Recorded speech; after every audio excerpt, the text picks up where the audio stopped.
ჩვენ განვაგრძობთ თხრობას ზუგდიდისა და ცაიშის ეპარქიაზე, სადაც წმინდა მოციქულებს ანდრია პირველწოდებულს, სვიმონ კანანელსა და მატათას უქადაგიათ და პირველ ქრისტიანული თემისათვის ეკლესია დაუფუძნებიათ. ისტორიკოსი დავით სიჭინავა თავის ნაშრომში წარმოგვიდგენს წალინჯიხის მთავარ ეპისკოპოსთა სიას. მე-16 საუკუნის მეორე ნახევარი, მათეოს წინამძღვარი. მე-16-მე-17 საუკუნეების მიჯნა, წინამძღვარი ელისე ჯაფარიძე. მე-17 საუკუნე, წინამძღვარი ზებედე. 1929 წელი, წინამძღვარი იოანე. 1640-1648 წლები, ეპისკოპოსი მიტროფანე. 1648-1654 წლები, ეპისკოპოსი ევდემონ ჯაიანი. 1654-1667 წლები, ეპისკოპოსი ილარიონი. მე-17 საუკუნის 70-80-იანი წლები, ეპისკოპოსი ქრისტეფორე.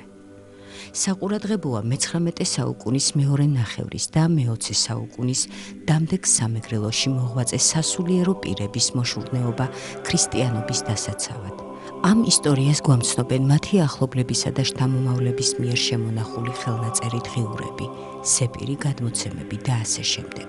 ისინი მალულად, მაგრამ მაინც უღალატოდ აღასრულებდნენ ღვთისმსახურებას. ბევრი მათგანი მოწამეობრივადაც აღესრულა ათეისტური რეჟიმის დროს. კომუნისტებმა ყველა ტაძარი დახურეს, მაგრამ მოსახლეობა სულიერ შიმშილს იკმაყოფილებდა საკუთარ სახლებში სამლოცველოების, ეგრეთ წოდებული ოხვამურების მოწყობით.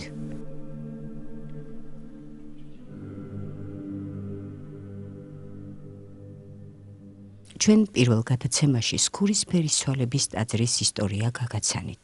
დღეს კითხრობას სქურისფერის ცვალების მამათა მონასტრიდან დავიწყებთ, რომელიც სქურიდან რამოდენიმე კილომეტრის მოშორებით 2006 წელს ზუგდიდისა და ცაიშის მიტროპოლიტ გერასიმეს კურთხევით დაარსდა. თავდაპირველად მამა ანდრია ლიპარტიას, რომელსაც ხშირად უხდებოდა ამ ადგილის მონახულება, ძლიერ მოსწონებია და ზუგდიდისა და ცაიშის მიტროპოლიტ გერასიმესთვის გაუნდვია თავისი ჩანაფიქრი ამ ადგილზე მონასტრის დაარსების შესახებ. სქური ეს იყო უძველესი დასახლებული ხეობა. სქური იწვევს წყლის ასოციაციას. სქური, დიოსკურია, სკურეფია, სკურჩა, ყველგან წყალია აქ. ტაძარსაც სქურისფერის ცვალების ტაძარი ვაკურთხებო, მე უკვე მასე თქვა. მონასტერიც სქურისფერის ცვალების მონასტერია და წალინჯიხის ტაძარიც ფერის ცვალების საასხათაშორის. ამ ადგილას სულ ამინდები ითვლება, ან ნისლია დგას, რაღაც და ეს გაითვალისწინა მეუფე.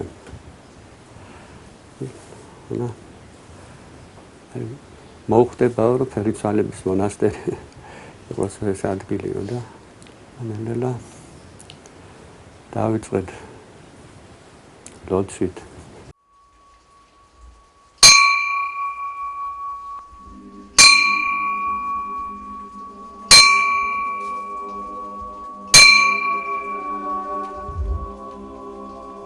მამების თანადგომით, მეუფე გერასიმეს მხარდაჭერით, ნელ-ნელა დაიწყო მამათა მონასტრის მშენებლობა. პირველად სამლოცველო მოაწყვეს, შემდეგ საჭრდილობელი. ერთ კელიას მეორე მოჰყვა. ყველაფერი ღვთისნებაა, გვითხრა საუბრისას ბერმონაზორმა იოანემ. როცა კელიებს ვაშენებდით, სტუმრები და რომლებიც ჩვენთან ღვთისწყალობით მუდამ არიან, კონკრეტულ შემთხვევაში ზუსტად იმ სპეციალობის მცოდნე აღმოჩნდებოდა, რომელიც იმ დროს იყო საჭირო. ამ მონასტრის ქვემოთ ცხოვრობდა განბატონი, ხანდაზმული ადამიანი შენია. რომელიც მადმორწმუნე იყო, ლოცველი ადამიანი იყო.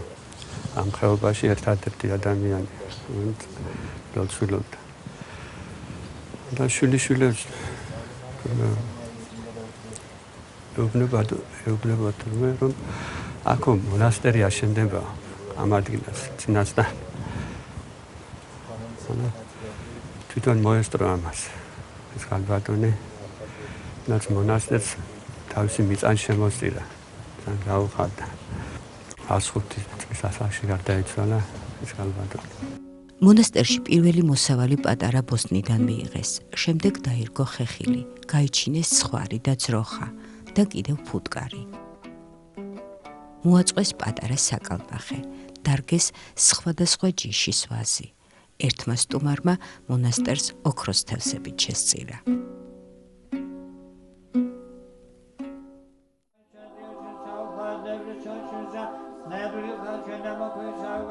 მონასტერში ზარი 4-ის ნახევარზე ირეკება, იწყება შუაღამიანი, რასაც ცისკარი მოსდევს. ლოცვის დამთავრებისას ყველა თავის კელიას უბრუნდება. 10 საათზე კი ფერისცვალების პარაგლის სიხდიან, შემდეგ კი ტრაპეზობენ. მონასტერში ყველას თავის მორჩილება აქვს, რომელსაც დღის განმავლობაში ასრულებენ. ვემშვიდობებით სქურის ფერისცვალების მამათა მონასტერს და ლიაში, წმინდა თამარის სახელობის დედათა მონასტრისკენ მივემგზავრებით.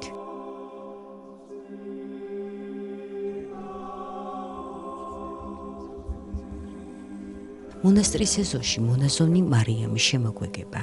ჩვენთან საუბრისას მან აღნიშნა, რომ მონასტრის ნებისმიერი წევრი ღვთისმშობლის მსახურებაშია. დედა ღვთისა თვითონ ღებულობს თავის სავანეში მოსულ გაჭირვებულს. მან იცის რა არის სასარგებლო მისთვის, მისი შვილებისთვის და ყველას თავისებურად ანუგეშებს და სულიერად აძლიერებს. თბილისში რო ჩამოვედი, უკვე კურთხევით ჩამოვედი. ჩემმა მოძღვარმა რუსეთში მაკურთხა, რომ რახან ქართველი ხარ, ქართულ პატრიარქთან უნდა მიხვიდე, თვითონ პატრიარქი გადაწყვეტს.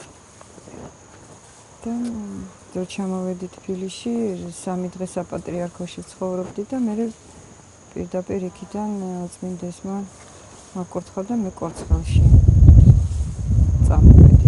12 აგვისტოს ცოტნე დადიანის დღესასწაულზე აი მეფემ გადაწყვიტა, რომ მე აქ უნდა წამოსულიყავი წმინდა თამარ მეფის მონასტერში, ლიაში, წალინჯიხის რაიონის სოფელია და მახარია ქვია ჩვენ ადგილს. ძველად თურმე აქ წყალი არ ყოფილა, ძალიან ძნელი იყო. წყლის პრობლემა ჰქონდათ მაგათ. და ერთ მშვენიერ დღეს ეს წყალი ერთმა კაცმა იპოვა. და მე არ ვიცი ზუსტად ის გამოთქმა, მეგრული გამოთქმა რაღაცნაირად და ისე უხარო და აი შეიძლება მეგრელი ამას უფრო გლამაზად და კარგად იტყვის. რომ აი ეს ადგილი მახარიად დაარქვეს. ახლა ჩვენ აქ მარტო 2 ვართ. მე ვარ მონაზონი მარიამი და მე მყავს ერთი მორჩილი.